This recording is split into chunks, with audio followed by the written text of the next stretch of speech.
طرف اپوزیشن کا ایک دفعہ پھر سے سرکس لگا ہوا ہے اور جب سے یہ حکومت بنی پرائم منسٹر عمران خان نے حلف لیا پہلے دن سے یہ تمام جو آچار پارٹیاں ہیں اپنی کرپشن بچانے کے لیے ایک ہو گئے اور ہر موقع پہ یہ کہتے ہیں کہ حکومت جانے والی ہے، یہ بل پاس نہیں ہوگا۔ تو میں اتنا کہوں گا کہ 3.5 سال میں ہم نے بارہا یہ سرکس دیکھا، چاہے سیاسی میدان ہو چاہے پارلیمانی میدان ہو، دونوں میں اللہ کا لاکھ لاکھ شکر ہے کہ پرائم منسٹر عمران خان کے کارکنوں نے، پرائم منسٹر عمران خان نے ان کو پارلیمان کے اندر اور پارلیمان کے باہر سیاسی اور پارلیمانی میدان میں شکست سے دوچار کیا۔ چاہے گلگت بلتستان کا، ضم شدہ اضلاع کا، آزاد کشمیر کے انتخابات ہو، اللہ نے عمران خان کو سرخرو کیا، ان کی جماعت کو سرخرو کیا اور یہ شکست فاش ہوئے۔ چاہے پارلیمان کے اندر ہو، پاکستان کو بلیک لسٹ سے بچانے کے لیے فیٹ اف کی قانون سازی ہو، چاہے الیکٹرانک ووٹنگ مشین کے لیے قانون سازی ہو، چاہے بجٹ پاس کرنا ہو، چاہے عوامی مفاد کے دوسرے قانون سازی ہو، وہ بھی پارلیمنٹ سے ان کے شور شرابے اور یہ جو میڈیا کے اوپر پروگرام ہوتے ہیں، ان کے تبصرے ہوتے ہیں، ان کے روزانہ پریس کانفرنسز میں بڑے بڑے دعوے کیے جاتے ہیں، تاریخ پہ تاریخ دیتے رہتے ہیں، ان سب کو شکست ہوئی۔ اور اس موقع پہ آپ ان کی بوکھلاہٹ کا اس سے اندازہ لگائے کہ یہ تمام جو کرپشن بچاؤ مہم والی جماعتیں ہیں یہ اس وقت یہ کہہ رہی ہے کہ جب دنیا میں قیمتیں بڑھ رہی ہے تو عمران خان نے عوام کے لیے قیمتیں کیوں کم کر دی، اور اب ایک دفعہ پھر انہوں نے سرکس لگایا ہوا ہے۔ تو میں اس سرکس کے اوپر قوم کا اور اپنا وقت برباد نہیں کروں گا، میں آج ایک اہم ایشو کے اوپر اپنے لوگوں سے، اپنے پاکستانیوں سے مخاطب ہوں۔ پاکستان کی خارجہ پالیسی کہ کس طرح خود استحصالی سے خودداری تک کا سفر، اس کے اوپر میں آج بات کروں گا، آپ کو کچھ ویڈیوز دکھاؤں گا اور آپ کو کمپیریزن پیش کر کے دوں گا۔ ہم جب خودداری کی بات کرتے ہیں تو اسی سے قومیں بنتی ہے۔ علامہ اقبال کا فلسفہ خودی جو تھا وہ انہی دو بنیادوں پہ تحریر کیا گیا، اور پرائم منسٹر عمران خان نے حکومت میں آنے سے پہلے اور اس کا نہ صرف ذکر کیا بلکہ حکومت میں آنے کے بعد اس کا عملی مظاہرہ کیا اور تمام پالیسیز اپنی خودداری کے اوپر انہوں نے تشکیل دی۔ پاکستان کو جب عمران خان وزیر اعظم بنے، ان کے لیے گئے قرضوں کی وجہ سے، ان کی غلط اکنامک پالیسیز کی وجہ سے پاکستان کی معیشت آئی سی یو میں تھی۔ ان تمام چیلنجز کے باوجود پرائم منسٹر عمران خان نے خودداری کے اوپر تمام فیصلے کیے۔ 9/11 میں کوئی پاکستانی ملوث نہیں تھا، لیکن جب اس جنگ میں ہم اتحادی بنے تو ہم نے 80,000 جانوں کا نذرانہ پیش کیا۔ دہشت گردی کا شکار بھی ہم تھے، دہشت گردی کا الزام بھی ہمارے اوپر تھا۔ ہمارے اتحادی نے پاکستان کے حدود میں ڈرون حملے کیے، اس سے ہمارے بچے شہید ہوئے اور اس کی وجہ سے بھی پاکستان میں دہشت گردی میں اضافہ ہوا۔ لیکن ہمارے حکمران ایک تو ان کی غلط پالیسیز کی وجہ سے اور پھر اپنی کرپشن اور انہوں نے جو پاکستانی قوم کو لوٹا، باہر جائیدادیں بنائی، اس کی وجہ سے پوری قوم سے جھوٹ بولتے رہے۔ خود استحصالی سے خودداری کا لفظ میں نے اس لیے استعمال کیا کہ پہلے پاکستانی قوم کا اس انداز سے احتسال کیا گیا کہ یہاں پہ پاکستانی قوم کے اوپر جو پیسہ لگنا تھا، پاکستانی قوم کا وہ پیسہ چرا کے استحصال کیا گیا۔ اور پھر پاکستان کے دہشت گردی کی جنگ میں جب ہمارے جنازے اٹھ رہے تھے، جب ہمارے اوپر ڈرون حملے ہو رہے تھے تو اس وقت جھوٹ بولا گیا، اس وقت انہوں نے ڈرون حملوں کی اجازت دی کیونکہ انہوں نے اپنے باہر اپنے اثاثے اور جائیدادیں بچانی تھی۔ وے آف دی ورلڈ کتاب میں اس کا ذکر ہے، اوباماز وار میں ذکر ہے، وکی لیکس میں ذکر کیا گیا کہ کس طرح ہمارے یہاں پہ یوسف رضا گیلانی اور زرداری کی حکومت پاکستانیوں کو کہتے تھے ڈرون حملوں کے خلاف احتجاج اور شور مچاتے تھے، لیکن امریکہ کے پاس جا کے وہ کہتے ہیں کہ آپ ڈرون حملے کرتے جائیں، ہم پارلیمنٹ میں شور مچائیں گے، پھر گھر چلے جائیں گے، خاموش ہو جائیں گے۔ زرداری سی آئی اے ڈائریکٹر سے امریکہ میں حسین حقانی کی موجودگی میں ملاقات کرتے ہوئے کہتا ہے کہ آپ فکر نہ کرے, اگر پاکستانی مر رہے ہیں مرنے دے, میں سنبھال لوں گا, اگر میڈیا پہ شور مچتا ہے تو مچنے دو, ہم سنبھال لیں گے. تو کس طرح یہ پاکستان کا مقدمہ لڑتے, کس طرح ڈرون حملوں کے خلاف آواز اٹھاتے. اور فضل الرحمان یہاں پہ ہمیشہ نعرہ لگاتا تھا کہ گو امریکہ گو, لیکن امریکن سفیر این پیٹرسن سے ملاقات کرتے ہوئے کہتا ہے کہ مجھے خدمت کا موقع دے, پاکستانی ڈرون حملوں میں شہید ہو رہے ہیں, دہشت گردی کی جنگ میں مارے جا رہے ہیں, شہید ہو رہے ہیں, لیکن ان کو کہتا ہے کہ مجھے خدمت کا موقع دو, میں آپ کی اچھی خدمت کروں گا. ذرا سنیے کہ وکی لیکس میں کیا آیا تھا ان کے حوالے سے اور ڈرون حملوں کے حوالے سے. مولانا فضل الرحمان نے نومبر 2007 میں امریکی سفیر این ڈبلیو پیٹرسن کے اعزاز عشائیہ دیا. مولانا فضل الرحمان نے انکشاف کیا کہ اسمبلی میں ان کی پارٹی کے ووٹ برائے فروخت ہیں, وزیر بننے میں میری حمایت کریں. ایک تو یہ دہشت گردی کی جنگ میں جو پاکستان اتحادی بھی بنا, پاکستان کا نہ صرف معیشت کا بلکہ انسانی جانوں کا, ہماری سیکیورٹی فورسز کا نقصان بھی ہوا, ڈرون حملے بھی یہاں پہ ہوتے رہے, جس طرح یہ جھوٹ بولتے رہے, کس طرح پاکستان کا مقدمہ انہوں نے نہیں لڑا اپنی کرپشن کی وجہ سے. لیکن دوسری طرف کشمیر کا, جب ہم کشمیر کی بات کرتے ہیں, وہاں پہ کشمیر میں جب کوئی نوجوان شہید ہوتا ہے بھارتی افواج کی ظلم کی وجہ سے, تو وہاں پہ ایک ہی نعرہ ہوتا ہے کہ ہم پاکستانی ہیں, پاکستان ہمارا ہے. کشمیریوں کو سبز ہلالی پرچم میں دفنایا جاتا ہے. لیکن جب پچھلے حکومت میں نواز شریف وزیر اعظم بنا اور وہ مودی کی حلف برداری میں شرکت کے لیے گیا, تو انہوں نے حریت رہنماؤں سے ملاقات سے انکار کیا اور بزنس مینوں سے ملاقاتوں کو ترجیح دی. میں آپ کو نہیں بتاؤں گا, ذرا آپ سنیے جو ہماری سیکرٹری خارجہ فارن افیئرس تھی تسنیم اسلم صاحبہ, ان کو سنیے. پرائم منسٹر نواز شریف جب دہلی گئے اور پرائم منسٹر مودی کی سویرنگ ان سیریمنی تھی جو ان کی اوتھ ٹیکنگ سے, انہوں نے کشمیریوں سے ملاقات نہیں, بلکہ پرائم منسٹر یہ بھی کہتے تھے کہ دفتر خارجہ نے بھی نہیں لینا. اچھا, دفتر خارجہ نے بھی نام نہیں لینا, یہ جی بالکل. کیوں حریت رہنماؤں سے ملاقاتوں سے انکار ہوتا ہے, کیوں کشمیر کاسٹ کے اوپر بات نہیں ہوتی؟ وہ اسی لیے کہ ان کے کاروبار اور ان کے ذاتی مفادات, ان کا کرپشن, ان کے پرسنل انٹرسٹ جو ہے وہ وابستہ ہے ان لوگوں کے ساتھ. اور میں آپ کو یہ نہیں کہوں گا, آپ ذرا سنیے پاکستان کے سابق ہائی کمشنر جو انڈیا میں تھے عبد الباسط صاحب کو, کہ وہ کیا کہتے ہیں. اب جہاں تک ان کے بزنس انٹرسٹ کا تعلق ہے ناظرین, اس پہ حوالے سے میں بات کر لوں کہ بزنس انٹرسٹ جو ان کے ہیں نواز شریف صاحب کے, وہ بزنس انٹرسٹ اس طرح ضرور ہیں کہ ان کی یہاں پہ شوگر ملز تھی, اور مجھے یاد ہے کہ ان کے جو بھتیجے ہیں سلمان شہباز, ان کا مجھے تقریباً ہر مہینے ایک فون ضرور آ جایا کرتا تھا ویزوں کے لیے کہ ان صاحب کو ویزا دیں, اس صاحب کو ویزا دیں, کیونکہ ان کا خیال جو انجینئرز تھے وہ وہاں سے ان کی جو شوگر ملز تھیں وہاں ان کے لیے ضرورت ہوتی تھی. شاید وہ جو پلانٹس لگے تھے وہ شاید انڈیا سے منگوائے گئے تھے, مجھے اس کے بارے میں صحیح نہیں ہے, لیکن انجینئرز بہرحال ان کی مینٹیننس کے لیے ضرور بھارت سے آیا کرتے تھے. اور میں سلمان شہباز سے یہی کہتا تھا کہ بھئی آپ ہمیں جو طریقہ کار ہے اس کو آپ فالو کریں, کیونکہ میرے اختیار میں, ہائی کمشنر کے پاس اختیار تو ہوتا ہے کہ اپنی ضمانت پہ وہ ویزا ایشو کر دے, لیکن بہرحال ایک پروسیجر ہوتا ہے. تو میں ان کو ہمیشہ یہی کہتا تھا کہ ہمیں جو پروسیجر ہے منسٹری آف انٹیریئر سے آپ انسٹرکشنز دلوا دیں تو ہم فوراً ویزا ایشو کر دیں گے, اور وہ اکثر کر بھی لیا کرتے تھے. منسٹری آف انٹیریئر سے انسٹرکشنز ہمیں آ جایا کرتی.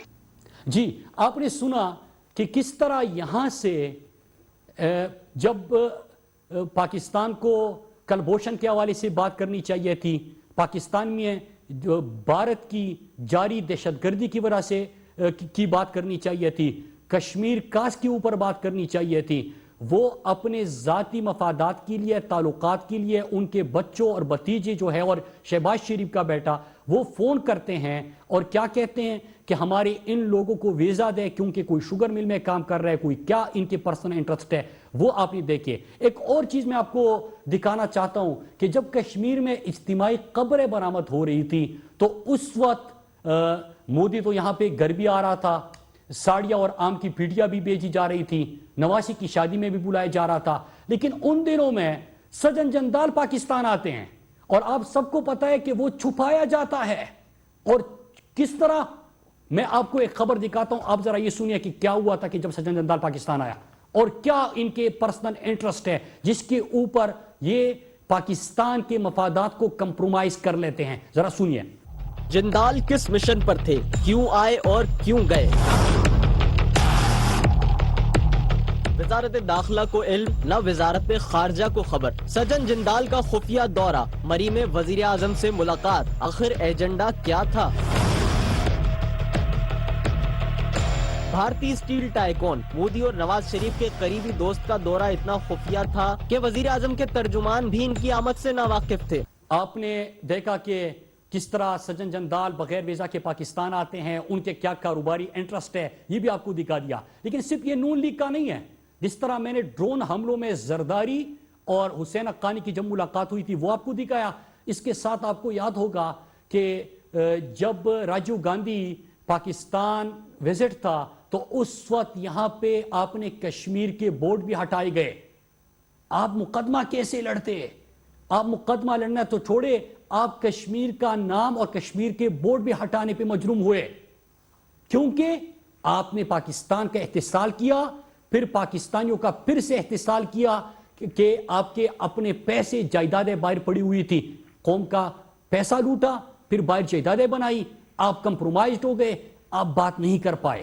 پہلے پاکستانی قوم کو بے روزگار کر دیا, پاکستان کی ادارے تباہ کر دیے, پاکستان کو قرضوں کی دلدل میں دھکیل دیا, پاکستان کی معیشت کو تباہ کر دیا, بیرون ملک جائیدادیں بنائی. لیکن اس کے ساتھ ساتھ ایک اور احتسالی پاکستان کی اس لیے اس طرح کی کہ آپ نے مقدمہ لڑنے سے بھی آپ مقدمہ لڑنے کے اہل بھی نہیں رہے. جب پاکستان کو دہشت گردی سے جوڑا جا رہا تھا, اسلام کو دہشت گردی سے جوڑا جا رہا تھا, تو اس وقت یہ مقدمہ تو لڑنے کے اہل ہی نہیں تھے.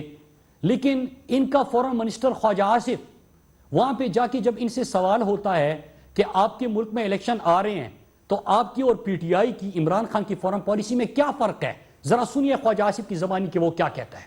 You have elections coming sooner rather than later. What's the difference between PMLN and PTI at this stage, would you say?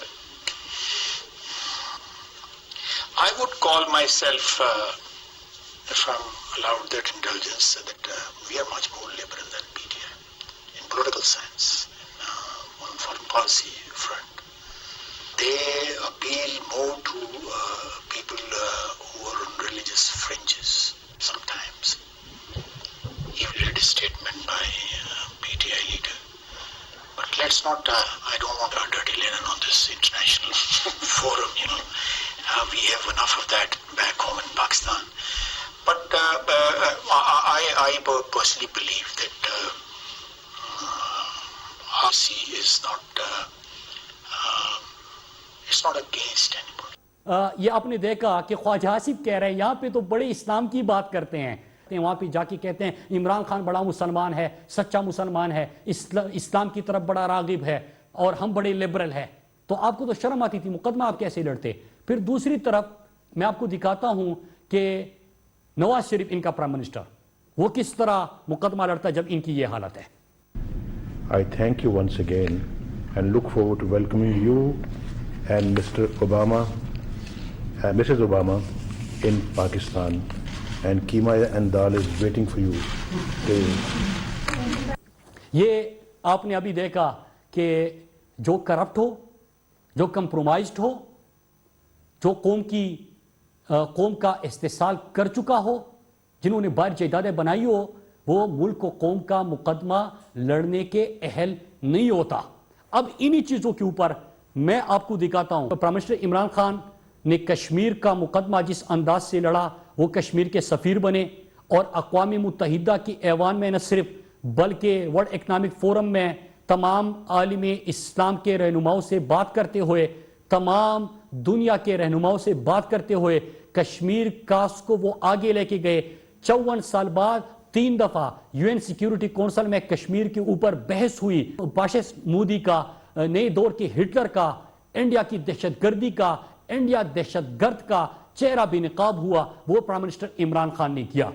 اس کے ساتھ ساتھ ان کے دور میں اور ان کے ٹائم پہ اسلام کو اور پاکستان سے کو دہشت گردی سے جوڑا جا رہا تھا. پرائم منسٹر عمران خان نے نہ صرف اقوام متحدہ میں، ورلڈ اکنامک فورم میں، OIC میں دنیا کے رہنماؤں سے بات کرتے ہوئے بلکہ پورے عالم اسلام کو بھی اکٹھے کیا. اور جب یہ کیا تو ہماری یہ سارے کرپٹ جو خاموش تھے جب اسلام دہشت گردی سے جوڑا جا رہا تھا، جب پاکستان قربانیوں کے باوجود ان کو ڈو مور کا حکم دیا جاتا تھا، جب عمران خان آئے تو انہوں نے اسلاموفوبیا کی بات کی. اور وہ آپ خود سنیے، پھر میں آپ کو آگے اس کے اوپر بات کروں گا. Islamophobia since 9/11 has grown at a pace where it is alarming. And why did it start? Because certain Western leaders equated terrorism with Islam, Islamic terrorism. There is only one Islam, and that is the Islam we follow of Prophet Muhammad sallallahu alaihi wasallam. This Islamic terrorism, Islamic radicalism, and sadly used by leaders, this has been the main reason for this Islamophobia. And it has caused pain amongst Muslims. We in Muslim countries watch this Islamophobia traveling abroad, and it's getting worse. Prophet lives in our hearts.